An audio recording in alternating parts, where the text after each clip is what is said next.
Елімізде көлік құралдары салығы берешегі 17,8 миллиард теңгеге жеткен. Шамамен 510 мың көлік жүргізушісі осынша қарыз.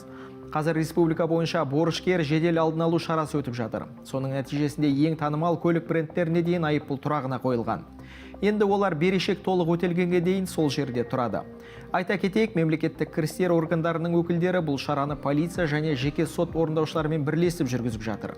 Мысалы, Алматыда салығы төленбеген автокөліктер сергек камераларының көмегімен анықталады. Қаладағы көлік иелері 4,9 миллиард теңгеге дейін салығын төлемеген. Салық органдар өкілдері жұртшылықты берешегін тезірек өтеуге шақырады.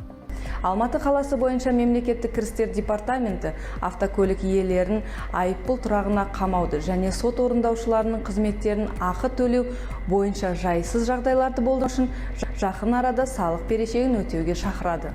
Салық берешегін мемлекеттік кірістер комитетінің е-салық азамат мобильді қосымшасының көмегімен және 3W-KGD-KZ интернет ресурста, сондай-ақ екінші деңгейдегі банктердің мобильді қосымшасында тексеріп төлеуге болады.